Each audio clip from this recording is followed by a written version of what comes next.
Hey everyone, alright, so this is another Hobbit related video, and I thought what I'd do is, in anticipation of the final Hobbit movie coming out, maybe discuss who my favourite character of the series is. Because I know it's sometimes an interesting topic amongst Lord of the Rings and Hobbit fans, who is your favourite character in the series? And for me, it has to be Gandalf. I absolutely adore Gandalf. Now it's interesting because when I watched the Lord of the Rings for the first time when I was obviously I went and saw Fellowship of the Ring in the theatre at about 6 years old, 5-6-year-old. I started early, and then of course 7-year-old when the Two Towers came out, and 8-year-old when Return the King came out. Initially, my favourite character was Boromir, Sean Bean. I love me some Sean Bean. And of course I still think it's a really good character and played fantastically by Sean Bean. He does such a great job with that. And of course I was always annoyed with the fact that of course he dies in the first movie, has an important part and a decent sized role in the first movie, but still dies one movie in. So we've got films 2 and 3 without my favourite character at the time, but obviously still enjoyed the movies. And of course if you watch the extended edition of Two Towers, he has a nice little cameo in that. So that was something of a thrill for me when I saw the extended edition of the Two Towers for the first time. But the way it worked out with me is when Lord of the Rings first came out, I was a huge fan. Like I say, loved the movies, played the video games, I loved it. And then something happened where I drifted away from Lord of the Rings, and it was just something that sat there on the shelf. I had the box set of the movies and they just sat there on the shelf for a while. But then of course years later I suddenly thought, do you fancy watching Lord of the Rings? And I thought, you know what, why not? Let's watch Lord of the Rings. I think it may have had something to do with the fact that they were making the new Hobbit movies, because obviously this was, when I came back to Lord of the Rings, it was just before An Unexpected Journey came out, so maybe the late part of 2011, the early part of 2012, and I think it was pretty good timing, really. But this time, when I came back to Lord of the Rings, of course it was as a much more mature viewer, and I really got into Lord of the Rings this time. I mean, obviously I loved it back when I first watched it, but this time something was, there was something new there. I really got into it. And then of course I developed an interest into the actual lore and the world of Lord of the Rings. So I read the Hobbit book, I read the first Lord of the Rings book, The Fellowship of the Ring, but obviously I wanted to know more about the universe, and the way I've learnt about it wasn't so much through the books.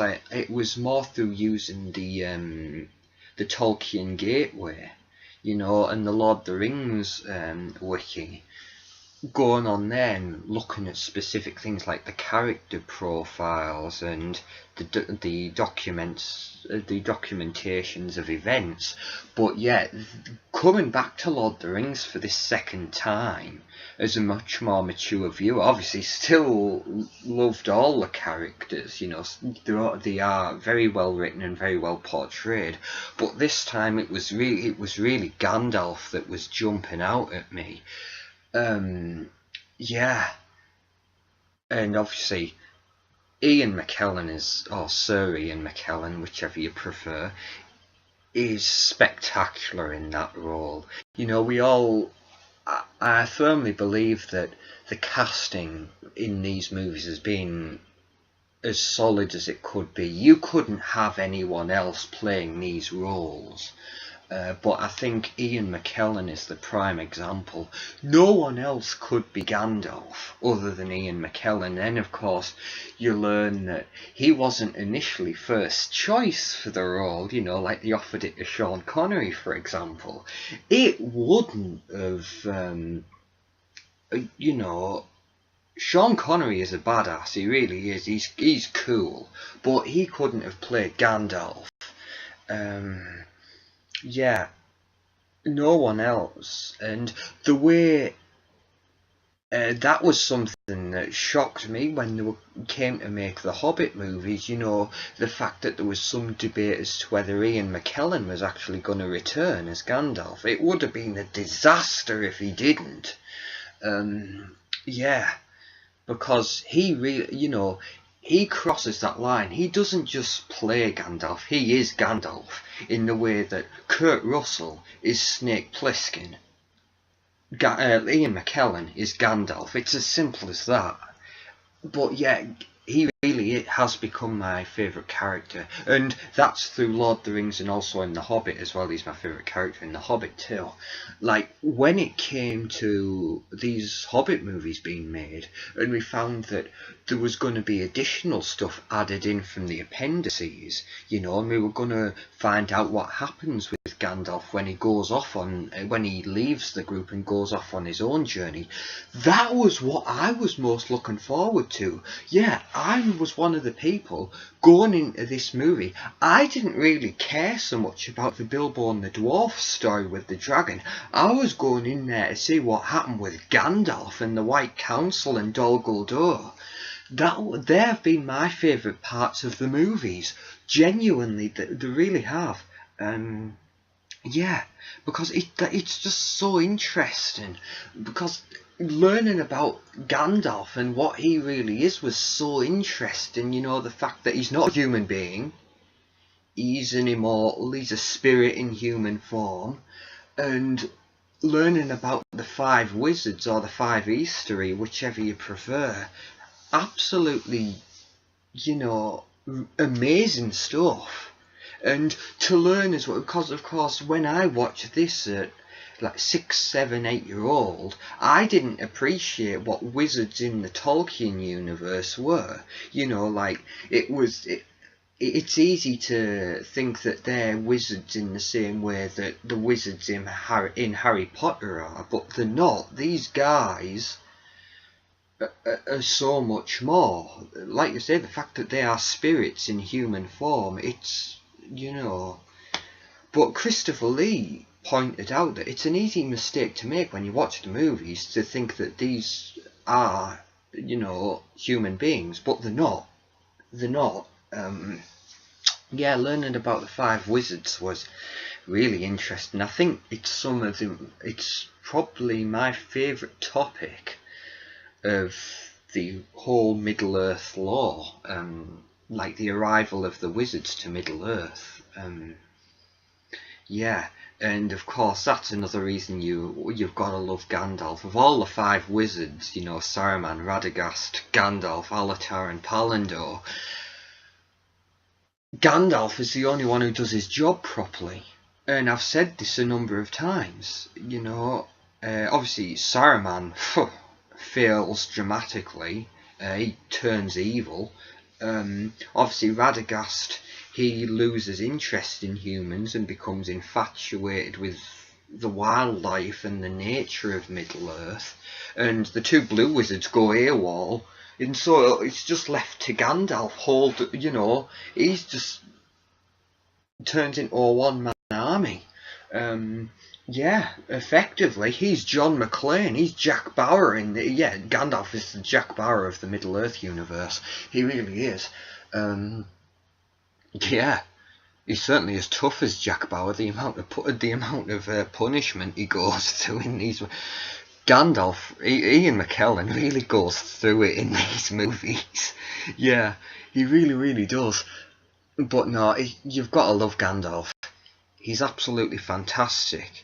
And of course, that's something you know, that always amazes me. The fact that of the five wizards, he was the one who was most afraid to come to Middle-earth. He actually asked, he said, please don't send me to Middle-earth, I'm too afraid.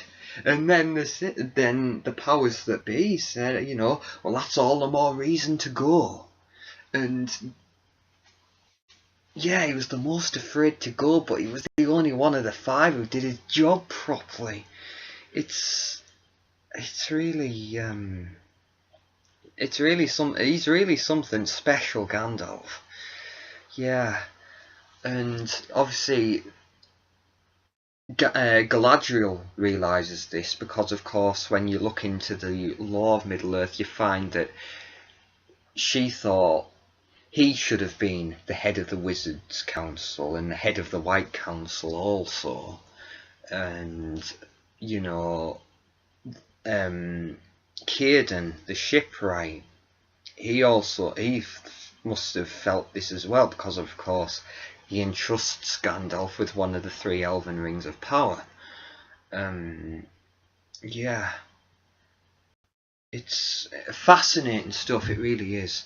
But yeah, I absolutely love Gandalf, and the fact that he's terrified of Sauron, but yet when you know when it all starts breaking down and someone's in danger, have you noticed Gandalf just dives straight into it, turns into an action hero. Like, of course, we see a prime example in the extended cut of Desolation of Smaug, the confrontation he has with Sauron at the bridge.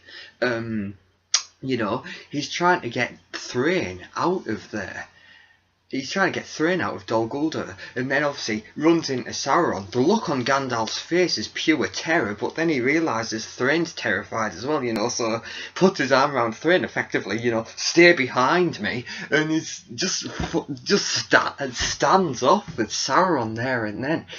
It's amazing stuff, and we see a prime example as well in Return of the King, in Minas Tirith, you know, when he's suddenly, I'm going to have to take command and defend this city as best I can.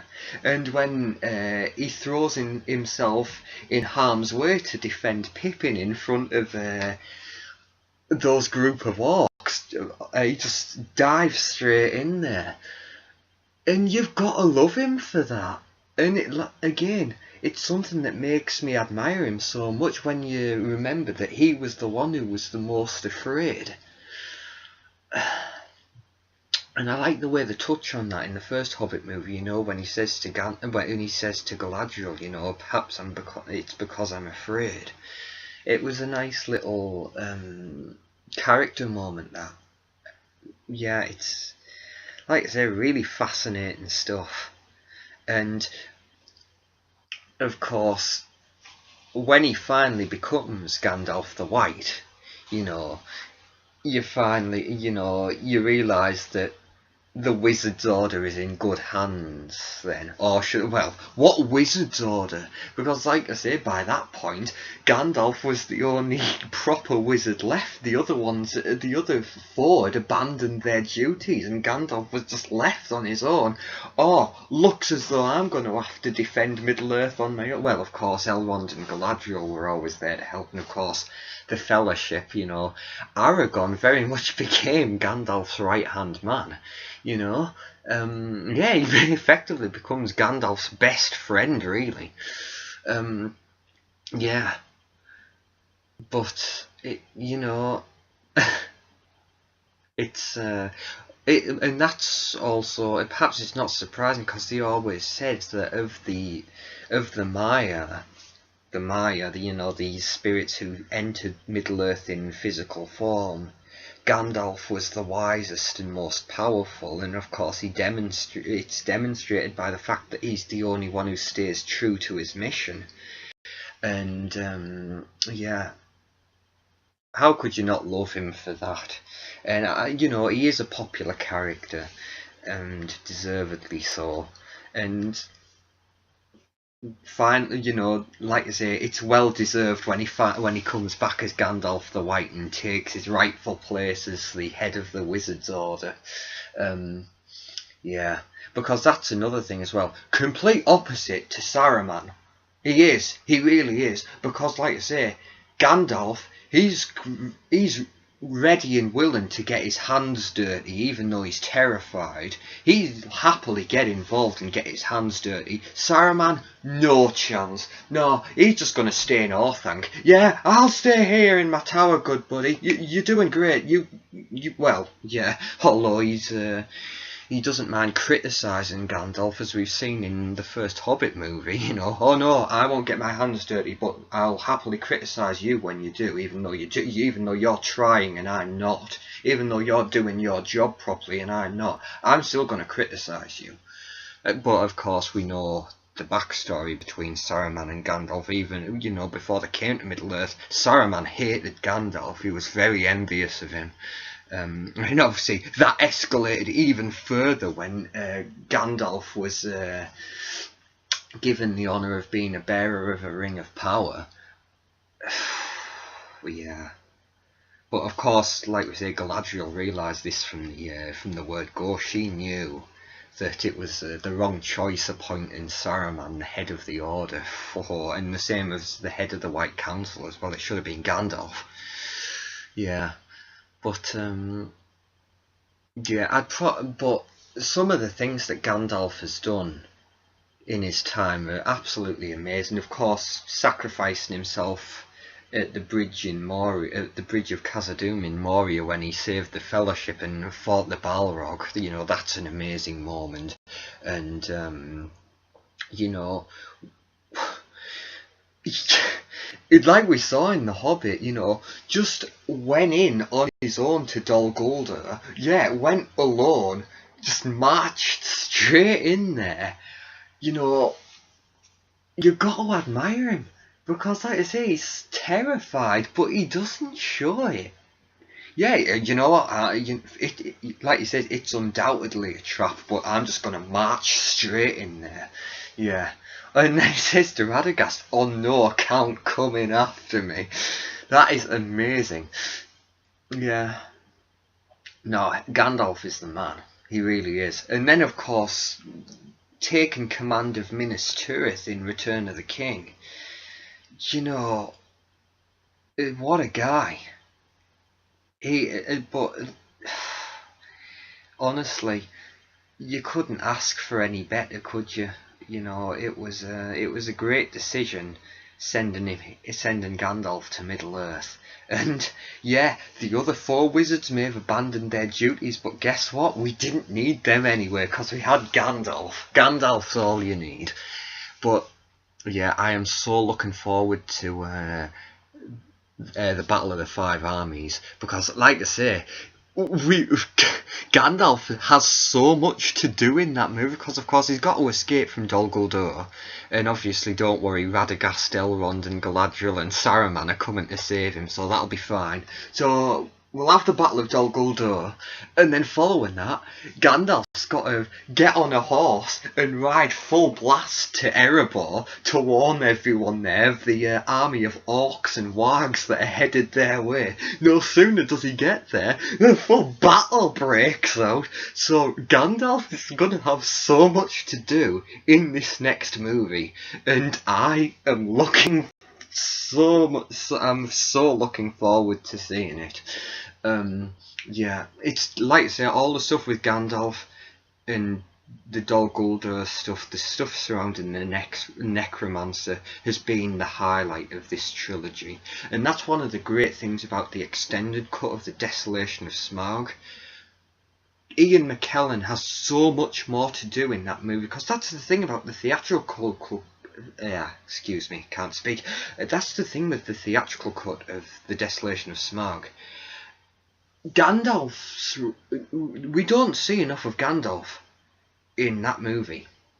We don't, or not for my liking. We don't see enough of him for my liking in that movie. Which is one of the great things about An Unexpected Journey. Gandalf is in that all the way through. He's got so much to do in that movie, and that's one of the reasons I really liked An Unexpected Journey. I think he's had the most screen time he's ever had so far in that movie. Yeah, and it was such a joy to watch. But again, one of the vast improvements of the extended cut of Desolation of Smaug is the fact that Gandalf has considerably more screen time in that. And of course he's going to have even more screen time in this final movie.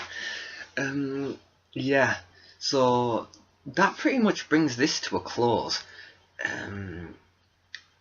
Like I say, I'm sorry if I've repeated myself, but Gandalf is such a fantastic character. I will say this though, as a final point, that I much prefer Gandalf the Grey over Gandalf the White. Yeah, there's just something about Gandalf the Grey has that charm to him that's lacking with Gandalf the White. Yeah, but even so, Gandalf the White, you know, still he'll throw himself in harm's way to protect someone, and he's still happy to get his hands dirty, as we see all too well in The Return of the King. And so you've still got to love him, but there's some ineffable quality about Gandalf the Grey that so yeah, when I say that my favourite character is Gandalf, I mean Gandalf the Grey. Yeah, he is such a special character, and I think when you look at him, he probably, obviously you guys may disagree, but is the way I see it is, when it comes to Lord of the Rings and The Hobbit, he is the main one. Because there's a line at the end, when you complete the Return of the King video game, there's a line that Ian McKellen says in narration as Gandalf, that the third age of Middle-earth was my age and Sauron was my enemy. So that really sums it all up, that Gandalf, Lord of the Rings and The Hobbit, well, maybe more so Lord of the Rings, it's his story. Because that's what he was sent to Middle-earth for. To help the Free Peoples overcome the return of Sauron. And he's the only one of the 5 wizards who did that, ultimately. You know, the other wizards may have started off well, but he was the only one who remained constant. And of course, there's that poem, you know, 5 wizards arrived in Middle-earth. They left Valinor and arrived in Middle-earth, but only one ever returned to Valinor, and of course that was Gandalf. But yeah, he is definitely my favourite character. And I think now since I've matured as a viewer, going into to watch these movies second time round, and I've gotten into the lore of Middle-earth and the history of Middle-earth, my appreciation is, you know, I've got a greater appreciation for the story and for that character, and now I understand what he is and what he was there for. I think that's contributed to him being my favourite character. Yeah. And of course, I'm sure Galadriel would agree with me. And you know what? That kind of explains why she's so infatuated with him in these Hobbit movies. You know, and good choice, Galadriel. You picked a great... Yeah. Galadriel's got good taste. She's got good taste. Yeah.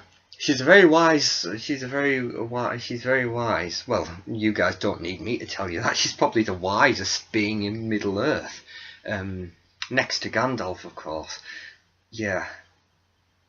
But yeah, that pretty much brings this to a close. My favourite character has to be Gandalf, and please feel free to comment who your favourite characters of the Middle-earth universe are. And of course, really can't wait for the Battle of the Five Armies. Roll on the 11th of December. And I hope you guys, of course, when you go see the movie, enjoy it too.